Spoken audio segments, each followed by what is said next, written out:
మహాగణుడును రక్షకుడైన యేసుక్రీస్తు అత్యున్నతమైన నామంలో ప్రేమధార టీవీ వీక్షకులకు శుభములు తెలియజేస్తున్నాం. ఈనాటి మన ధ్యాన భాగంగా 2వ సమూయేలు గ్రంథము 4-5 అధ్యాయాలను ధ్యానించుకుంటాం. అబ్నేరు హెబ్రోనులో కన్ను మూసినట్లు సౌలు కుమారుడైన ఇష్బోషెతు తెలుసుకొని ధైర్యాన్ని కోల్పోయాడు. ఇశ్రాయేలు వారంతా ఎంతో ఆందోళన చెందారు. ఇష్బోషెతు వద్ద 2 వ్యక్తులు రేకాబు, బయానా ఉన్నారు. ఇష్బోషెతు వద్దకు వెళ్ళి అతన్ని పొట్టలో పొడిచి చంపారు.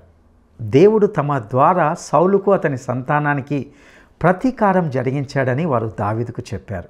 అయితే ఒక అమాయకుని తన ఇంటిలోనే హత్య చేసినందుకు దావీదు వారిద్దరిని చంపించి వారి శరీరాలను హెబ్రోన్లో వ్రేలాడదీయించాడు. ఇక 5వ అధ్యాయంలో ఇశ్రాయేలు రాజు స్థానంలో దావీదు స్థిరపడతాడు. ఈ అధ్యాయంలో అతని యుద్ధ వీర గాథలు కనవస్తాయి. 30 సంవత్సరాల వయసులో దేవుడు దావీదును ఇశ్రాయేలు రాజుగా అభిషేకించాడు. అతడు 40 సంవత్సరాలు పరిపాలించాడు. ప్రభువు నడిపింపు తర్వాత దావీదు ఇశ్రాయేలుల సైన్యాన్ని విజయ తీరాలకు చేర్చాడు. ఇక ఆ వివరాలను నేటి ఈ సందేశంలో మనం తెలుసుకుందామా? ప్రియ శ్రోతలారా, ఈ రోజున మనం 2 సమూయేలు 4వ అధ్యాయం వినబోతున్నాము. మొదటి వచనం, హెబ్రోనులో అబ్నేరు చనిపోయాడని సౌలు కుమారుడు ఇష్బోషెతు విని అధైర్యపడ్డాడు. ఇశ్రాయేలు వారికి ఏమీ తోచటం లేదు. అతనికి సైన్యాధిపతులున్నారు. వారిలో ఒకని పేరు బయనా, రెండో వాని పేరు రేకాబు. వీరు బెన్యామీనుకు చేరిన బెయేరోతీయుడైన రిమ్మోను కుమారులు. బెయేరోతు కూడా బెన్యామీనీయుల దేశములో చేరినదని ఎంచబడింది. అయితే బెయేరోతీయులు గిత్తయీమునకు పారిపోయి నేటి వరకు అక్కడే కాపురమున్నారు. ఇష్బోషెతు కంగారు పడుతున్నాడు. అబ్నేరు రాజకీయాలు ఇష్బోషెతుకు మానసికంగా ఎంతో ఆందోళన కలిగిస్తున్నాయి. ఇశ్రాయేలు వారికి కూడా ఈ విషయంలో ఎటూ పాలుపోకుండా ఉన్నది. భయం ఒక చెంప, అనిశ్చిత పరిస్థితి మరో చెంప వారిని అట్టిట్టు చేస్తున్నాయి. అబ్నేరు హత్య మూలకంగా దావీదును గురించి వీరికి అనుమానం కలుగుతోంది. వీరికి ఆలోచన చెప్పే నాథుడు లేడు. ఇక్కడ 2 వ్యక్తుల పేర్లు వినపడుతున్నాయి, బయనా, రేకాబు. వీరిద్దరూ సైన్యాధిపతులు. బెయేరోతు గిబియోను ప్రాంతంలోని స్థలం. బెయేరోతు అంటే బావులు అని అర్థం. బెయేరోతులోని గిబియోనీయులు సౌలు కుటుంబానికి విరోధులు. బెయేరోతు ప్రాంతీయులు ఎక్కువ మంది సైనికులయ్యారు. గిత్తయీము అంటే గాతు జంట నగరాలు. 4వ వచనం, సౌలు కుమారుడైన యోనాతానుకు కుంటివాడైన కుమారుడొకడున్నాడు.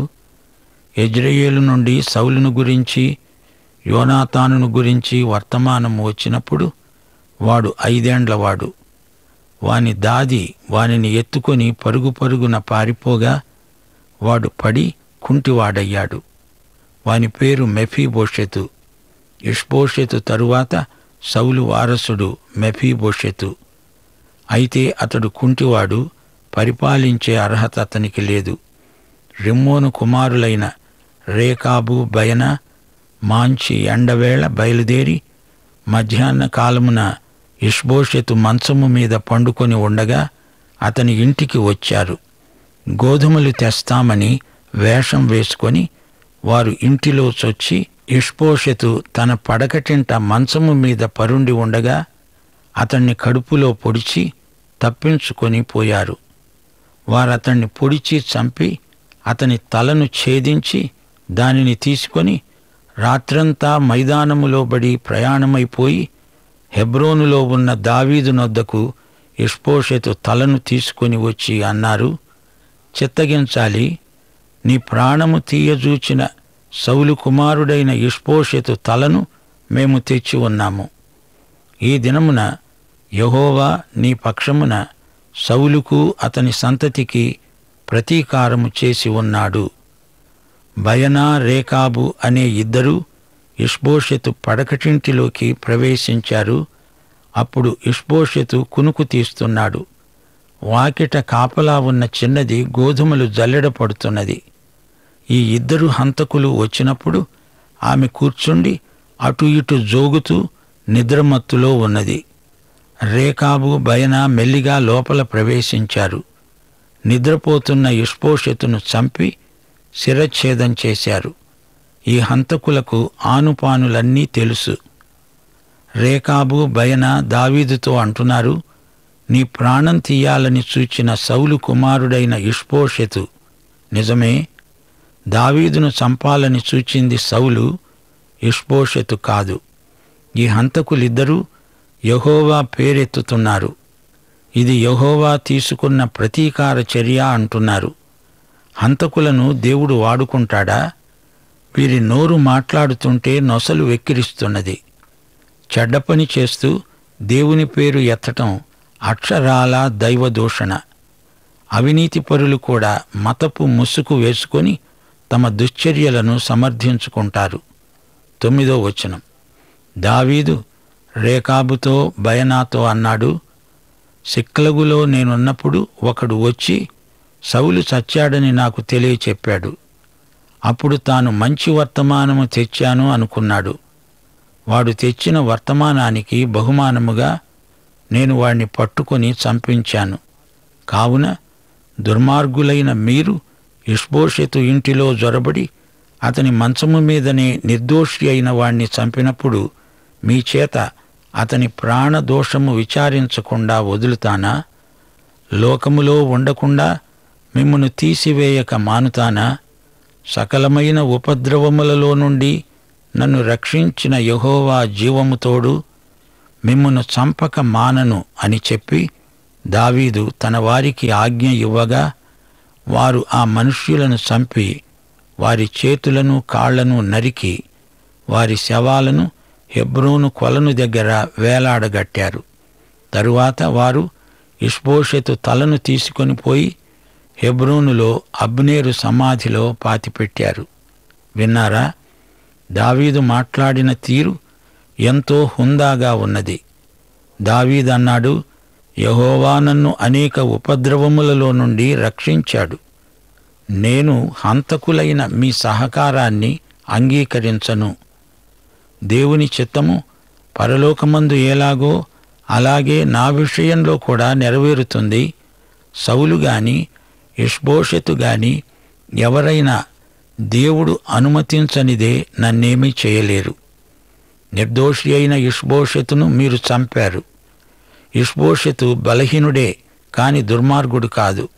రేకాబు, బయనా, మీరు చేసిన ఈ హత్యకు నాకు సంబంధమేమీ లేదు.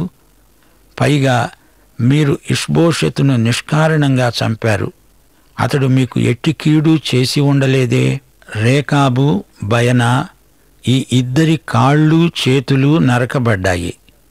చేతులతో హత్య చేశారు గనక చేతులను నరికేశారు. ఇష్బోషెతు తలను తీసుకొని హెబ్రోనుకు నడిచి వచ్చారు గనుక వారి పాదాలు నరికివేయబడ్డాయి. అయితే దావీదు ఒక పొరపాటు చేశాడు. వారి శవాలను అదే రోజు పాతిపెట్టాలి, కాని ఆలస్యం చేశాడు. ఇష్బోషెతు తలను మాత్రం రాజలాంఛనాలతో పాతిపెట్టడం దావీదు ఉదార స్వభావాన్ని చాటుతున్నది. ఇప్పుడు మనం 5వ అధ్యాయానికి వస్తున్నాము.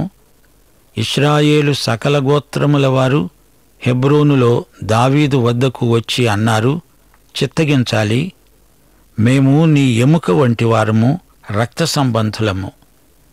పూర్వకాలమున సౌలు మా మీద రాజై ఉండగా నీవు ఇశ్రాయేలీయులను నడిపించావు. అయితే ఇప్పుడు యెహోవా నిన్ను గురించి సెలవిస్తున్నాడు, నీవు ఇశ్రాయేలీయులు అనే నా జనులను పాలించి వారి మీద అధిపతివై ఉండు. ఇశ్రాయేలు వారి పెద్దలందరూ హెబ్రోనులో రాజు వద్దకు రాగా రాజైన దావీదు హెబ్రోనులో యెహోవా సన్నిధిలో వారితో నిబంధన చేశాడు. గనుక ఇశ్రాయేలు వారి మీద రాజగుటకై వారు దావీదునకు పట్టాభిషేకం చేశారు. ఇష్బోషెతు 2 సంవత్సరాలు పరిపాలించాడు.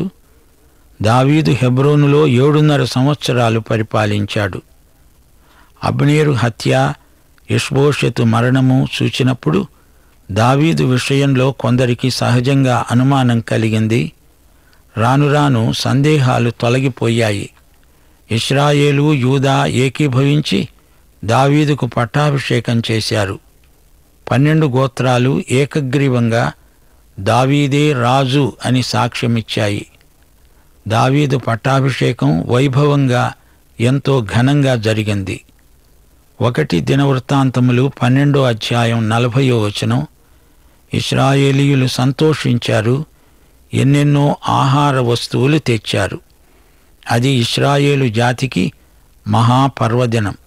ఇష్బోషెతు హత్య తరువాత 5 సంవత్సరాలకు దావీదు పూర్తిగా ప్రజల మనస్సును ఆకట్టుకోగలిగాడు. పెద్ద జనసమూహాలు ఆ రోజున జయధ్వానాలు చేశాయి. పెద్దల సాక్ష్యం ఎంతో అర్థవంతమైంది. మేము నీ ఎముక వంటి వారము, నీ రక్త సంబంధులము. నైతికంగా, రాజకీయంగా ఇశ్రాయేలీయులందరూ ఒక్కటే. సౌలు కాలంలో కూడా దావీదు వీరందరికీ చిరపరిచితుడైన నాయకుడే. యెహోవా నియమించిన రాజు దావీదు. దావీదు దేవుని ప్రవక్త ద్వారా అభిషేకించబడినవాడు. దావీదు దేవుని జనులను పాలిస్తాడు, అనగా వారికి కాపరి. అధిపతి అయి ఉంటాడు, అనగా రాజు. దావీదు పట్టాభిషేకం సమూయేలు ఇచ్చిన అభిషేకానికి ధృవీకరణ, నెరవేర్పు.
4వ వచనం, దావీదు 30 ఏండ్ల వాడై ఏలన ఆరంభించి 40 సంవత్సరాలు పరిపాలన చేశాడు. దావీదు గొల్యాతును చంపినప్పుడు 18 సంవత్సరాల యువకుడు. హెబ్రోనులో దావీదు యూదావారందరి మీద 7.5 సంవత్సరాలు, యెరూషలేములో ఇశ్రాయేలు యూదావారందరి మీద 33 సంవత్సరాలు పరిపాలన చేశాడు. యెబూసీయులు దేశంలో నివాసులై ఉండగా రాజు అతని పక్షము వారు యెరూషలేముకు వచ్చారు. హెబ్రోను నుండి రాజధానిని యెరూషలేముకు తరలించాడు. యెరూషలేము అన్ని విధాల పరిపాలనకు అనువైన కేంద్రం. యెరూషలేము యెబూసీయుల వశంలో ఉన్నది. యెరూషలేము అందమైన పట్టణం. హెబ్రోను కంటే రాజకీయంగా, మతపరంగా యెరూషలేము, సీయోను నగరం ఎంతో అనుకూలమైనవి. అది దేవుని పట్టణమని వ్యవహరించబడింది. అది క్రీస్తు సంఘానికి సూచనగా ఉన్నది. పరలోక రాజ్యానికి ప్రతిబింబంగా ఉంది. యెరూషలేము అనే మాటలో 2 పదాలున్నాయి. షాలీము అనగా ఎగువ దిగువ ఉన్న 2 విభాగాల పట్టణం. ఇది మెల్కీషెదెకు పట్టణం. దిగువన మోరియా పర్వతం ఉన్నది, ఎగువన సీయోను ఉన్నది. యెరూషలేము అన్నప్పుడు యెరూ అనే పదం యెహోవా ఈరే అనే పదానికి సంబంధించినది. దేవుడే చూసుకుంటాడు అని అర్థం. యెబూసీయులు దావీదు లోపలికి రాలేడని తలంచి అతనికి వర్తమానం పంపారు. నీవు వచ్చిన ఎడల ఇక్కడి గుడ్డివారు, కుంటివారు నిన్ను తోలివేస్తారు. గుడ్డివాడెవడు? గుడ్డివాడు ఇస్సాకు, కుంటివాడు యాకోబు. ఇస్సాకు, యాకోబులు ఏకీభవించి యెబూసీయులకు ఇచ్చిన పట్టణం. గుడ్డివారు, కుంటివారు కూడా దావీదును తోలివేయగలరు అని చమత్కారంగా అన్నారు. దావీదు పురమనబడిన సీయోను కోటను దావీదు స్వాధీనపరుచుకున్నాడు. సీయోనుకు దావీదు పురమని పేరు. సీయోను అనగా సూర్యరశ్మి అని అర్థం. సీయోను ఎత్తైన కొండ, సూర్యకాంతితో తళతళ మెరిసిపోతుంది.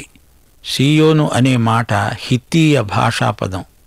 8వ వచనం, ఆ దినమున అతడన్నాడు, యెబూసీయులను హతం చేసేవారందరూ నీటి కాలువపైకి వెళ్ళి దావీదునకు హేయులైన గుడ్డివారిని, కుంటివారిని హతం చెయ్యాలి.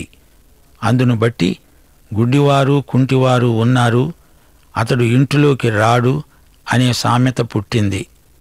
యెబూసీయుల ధైర్యం గుడ్డివారు, కుంటివారు. కాబట్టి దావీదు వారిని తొలగించాలని ఆజ్ఞ ఇచ్చాడు. గుడ్డివారు, కుంటివారు పట్టణాన్ని ఆక్రమించుకుంటే వారిని తొలగించాలి. కాని ఎవరి ఇండ్లలో వారుంటే వారిని దయతో చూడాలి. యెబూసీయుల సామెతలు విచిత్రమైనవి. దావీదు ఆ కోటలో కాపురం ఉండి దానికి దావీదు పురమని పేరు పెట్టాడు. మిల్లో నుండి దిగువకు దావీదు ఒక ప్రాకారం కట్టించాడు. దావీదు అంతకంతకు వర్ధిల్లాడు. సైన్యములకు అధిపతి అయిన యెహోవా అతనికి తోడుగా ఉన్నాడు. మిల్లో అనే మాటకు అర్థం నింపుదల. దావీదు రాజ్య వైభవం వర్ణించబడింది. దేవుడతణ్ణి ఆశీర్వదించాడు. తూరు రాజైన హీరాము పంపిన పనివారు దావీదు కొరకు నగరిని కట్టారు. దావీదు గ్రహించాడు, ఇశ్రాయేలీయుల మీద యెహోవా తనను రాజుగా స్థిరపరిచాడు. ఇశ్రాయేలీయులను బట్టి ఆయన జనుల నిమిత్తము యెహోవా తన రాజ్యాన్ని ప్రబలం చేస్తాడు. దావీదు దేవుని హృదయానుసారి అయిన మనిషి. పరాయి దేశాల రాజులు కూడా ఎంతో సహకరించారు. 13వ వచనం, దావీదు హెబ్రోను నుండి వచ్చిన తరువాత యెరూషలేములో నుండి ఇంకా అనేకమైన ఉపపత్నులను, భార్యలను చేసుకొనగా దావీదునకు ఇంకా పెక్కుమంది కుమారులు, కుమార్తెలు పుట్టారు. ఈ విషయంలో సౌలే నయమనిపిస్తాడు. సౌలుకు ఒక్కతే భార్య, కాని దావీదుకు ఎందరో భార్యలు. యెరూషలేములో దావీదుకు కలిగిన సంతానం 11. వీరిలో 4 షమ్మూ, యషోబాబు, నాతాను, సొలొమోను. వీరు బత్షెబా కన్న కొడుకులు. 17వ వచనం, దావీదు పట్టాభిషేక వార్త విని ఫిలిష్తీయులు దావీదును పట్టుకోటానికి వచ్చారు. దావీదు ఆ వార్త విని ప్రాకార స్థలానికి వెళ్ళిపోయాడు. ఫిలిష్తీయులు దండెత్తి వచ్చి రెఫాయిము లోయలో వ్యాపించారు. అప్పుడు దావీదు యెహోవా వద్ద విచారించాడు. దేవుడన్నాడు, పో, నిస్సందేహంగా వారిని నీ చేతికి అప్పగిస్తాను. కాబట్టి దావీదు బయల్పెరాజీమునకు వచ్చి అక్కడ వారిని హతం చేసి, జలప్రవాహములు కొట్టుకొని పోవునట్లు యెహోవా నా శత్రువులను నా ఎదట నిలువకుండా నాశనం చేశాడు అనుకొని ఆ స్థలానికి బయల్పెరాజీము అనే పేరు పెట్టాడు. ఈ మాటకు అర్థం గట్లు తెగి పారిన ప్రవాహం. 21వ వచనం, ఫిలిష్తీయులు తమ బొమ్మలను అక్కడే విడిచిపెట్టి పారిపోగా దావీదు అతని వారు వాటిని పట్టుకున్నారు. దావీదు అకస్మాత్తుగా వారి మీద పడ్డాడు. బొమ్మలు అనగా విగ్రహాలు. దేవతా విగ్రహాలు తమ మధ్య పెట్టుకున్నారు. వాటి వలన యుద్ధంలో జయం సిద్ధిస్తుందని వారి మూఢనమ్మకం. దావీదు అతని అనుచరులు ఆ బొమ్మలను కాల్చివేశారు. ఫిలిష్తీయులు మరలా వచ్చి రెఫాయిము లోయలో వ్యాపించారు. కాబట్టి దావీదు యెహోవా వద్ద విచారణ చేశాడు. యెహోవా అన్నాడు, నీవు వెళ్ళవద్దు. చుట్టూ తిరిగిపోయి కంబళి చెట్లకు ఎదురుగా వారి మీద పడు. కంబళి చెట్ల కొనల చప్పుడు వినగానే ఫిలిష్తీయులను హతం చేయడానికి యెహోవా బయలుదేరుతున్నాడు గనుక అప్పుడే నీవు త్వరగా బయలుదేరాలి. ఉదయకాలం గాలికి కంబళి చెట్ల కొనలు శబ్దం చేస్తాయి. అదే వారికి సూచన. యెహోవా యుద్ధానికి బయలుదేరే సమయం. యెహోవా యుద్ధం చేయించని ఎడల యుద్ధములో వారికి జయము కలగదు. దావీదు యెహోవా తనకు ఆజ్ఞాపించిన ప్రకారమే చేసి గెబ నుండి గెజెరు వరకు ఫిలిష్తీయులను తరుముతూ హతం చేశాడు. సోదరీ సోదరులారా, రాజకీయ జీవితం ఎలాంటిదో, ఎలా ఉంటుందో దావీదు గాథలో మనం తేటగా చూడగలం. గత కాలములోని బైబిలు గాథలు నేటి కాలములో మనకు ఎన్నో పాఠాలు నేర్పుతాయి. ఇష్బోషెతు విషాదగాథ మనకెంతో బాధ కలిగిస్తోంది. రేకాబు, బయనా అనేవారు జంట హంతకులు. మెఫీబోషెతు పేరు విచిత్రంగా ధ్వనిస్తోంది. ఇతడు సౌలుకు వారసుడు. దావీదు మాట ఇచ్చాడు గనుక మెఫీబోషెతును ఏమీ చేయలేడు. రేకాబు, బయనా కలిసి ఇష్బోషెతును హత్య చేశారు. దావీదు ప్రాపకం కోసం ఇది చేశారు, కాని దావీదు దానికి ఒప్పుకోలేదు. ఉత్తరాది గోత్రాలు 11 ఏకగ్రీవంగా దావీదును రాజుగా అంగీకరించారు. దావీదు పట్టాభిషేకం ఇశ్రాయేలు జాతి అంతటికీ మహోత్సవం. ఇశ్రాయేలు జాతి 7 సంవత్సరాలు అంతఃకలహాలతో బలహీనమైపోయింది. అయితే దావీదు కాలంలో ఇశ్రాయేలు జాతి మళ్లీ ఏకమైంది. దావీదు రాజ్యకాలం యేసుక్రీస్తు స్థాపించబోయే రాజ్యానికి ముందు గుర్తుగా చరిత్రలో ప్రవచన రూపంలో కనపడుతోంది. ఇశ్రాయేలీయులు ఎట్టకేలకు దావీదును ఏకగ్రీవంగా ఎన్నుకోవడం దేవునికి ఎంతో మహిమ. దావీదు కాలంలో ఇశ్రాయేలు జాతి ఎంతో అభివృద్ధి చెందింది, విస్తరించింది. దావీదు తన 30వ ఏట 12 గోత్రాలకు రాజయ్యాడు. దావీదు రాజ్యకాలం మొత్తం 40 సంవత్సరాల 6 నెలలు. యెరూషలేము రాజకీయంగా రాజధాని, సీయోను మత విషయిక కేంద్రం. దావీదు గొప్ప సేనా నాయకుడు, రాజకీయ నాయకుడు, రాజు, దైవజనుడు. సీయోను కొండకు దిగువగా దేవాలయం నిర్మించబడింది. దావీదు తన కీర్తనలన్నింటిలో సీయోను కొండ, యెరూషలేము అంటూ ఎంతో గొప్పగా వర్ణించాడు. యెరూషలేము రాజకీయాలు అంతగా దేవుణ్ణి మహిమపరచలేదు. యేసుక్రీస్తు యెరూషలేములో సిలువ వేయబడ్డాడు. అయితే ఒకానొక రోజు యెరూషలేమే కేంద్ర స్థానం వహించబోతోంది. పరమ యెరూషలేము దీనికంటే గొప్పది. దావీదు బహుభార్యాత్వం గర్హించదగింది. దావీదు కుమారుడైన సొలొమోను కాలంలో రాజ్యంలో చీలిక వచ్చింది. బహుభార్యాత్వం వలన అరిష్టాలు తలెత్తాయి. మరో మాట, దావీదు కుమారులలో నాతాను ఒకడు, ఇతని వంశావళిలోనే యేసు తల్లి మరియ పేరు ఉన్నది. అలాగే సొలొమోను వంశావళిలో నుండి మరియ భర్త యోసేపు వచ్చాడు. పాఠం ఇక్కడ ముగిద్దాము. దైవాశీస్సులు, ప్రభు అయిన యేసుక్రీస్తు వారి దివ్యకృప, తండ్రి అయిన దేవుని పరమ ప్రేమ, పరిశుద్ధాత్మ యొక్క అన్యోన్య సహవాసము మనకందరికీ సదాకాలము తోడై ఉండునుగాక. ఆమేన్.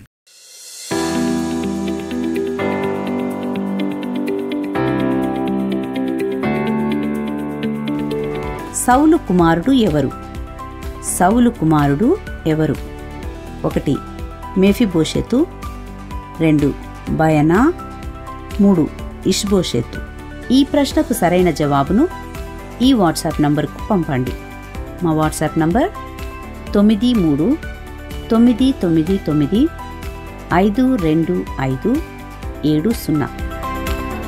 ప్రియులారా, ఇంతవరకు మనము మన ధ్యాన భాగంగా 2వ సమూయేలు గ్రంథము 4-5 అధ్యాయాలను ధ్యానించుకున్నాం. ఇశ్రాయేలు యొక్క రాజు స్థానంలో దావీదు స్థిరపడతాడు. ఇశ్రాయేలు గోత్రాలు దావీదును సంప్రదించి సౌలు ఒకప్పుడు తమకు రాజు అని, ఇప్పుడు అతని మరణంతో దావీదును గొప్ప సైనిక నాయకునిగా గుర్తించి ప్రభువు ఆజ్ఞాపించినట్లుగా అతడే తమకు రాజుగా ఉండాలని కోరారు. 30 సంవత్సరాల వయసులో దేవుడు దావీదును ఇశ్రాయేలు రాజుగా అభిషేకించాడు. అతడు 40 సంవత్సరాలు వారిని పరిపాలించాడు. అతని సంతానం బహుగా వర్ధిల్లింది. బహుకాలంగా ఇశ్రాయేలుకు శత్రువులుగా వ్యవహరించిన ఫిలిస్తీన్లను దావీదు జయించాడు. ప్రభువు దావీదుతో మాట్లాడి వారిని ఎలా ఎదుర్కోవాలో సూచనలు ఇచ్చాడు. ప్రభువు నడిపింపు తర్వాత దావీదు ఇశ్రాయేలీల సైన్యాన్ని విజయ తీరాలకు చేర్చాడు. ప్రియులారా, దేవుడు నియమించిన రాజు దావీదు. దావీదు దేవుని ప్రవక్త ద్వారా అభిషేకించబడ్డవాడు. దావీదు దేవుని జనులను పాలించాడు, అనగా వారికి కాపరి, అధిపతి, రాజు. దావీదు తన రాజధానిని యెరూషలేముకు తరలించాడు. యెరూషలేము దేవుని పట్టణంగా పరిగణించబడింది. అది క్రీస్తు సంఘానికి సూచనగాను పరలోక రాజ్యానికి ప్రతిబింబంగాను ఉన్నది. దావీదు దేవుని హృదయానుసారి అయిన వ్యక్తి. దావీదు రాజ్య కాలము యేసు క్రీస్తు స్థాపించబోయే రాజ్యానికి ముందు గుర్తుగా చరిత్రలో ప్రవచన రూపంలో మనకు కనబడుతున్నది. క్రీస్తు రాజ్యము అన్నిటికంటే ఎంతో శ్రేష్టమైనది, ఉత్తమమైంది.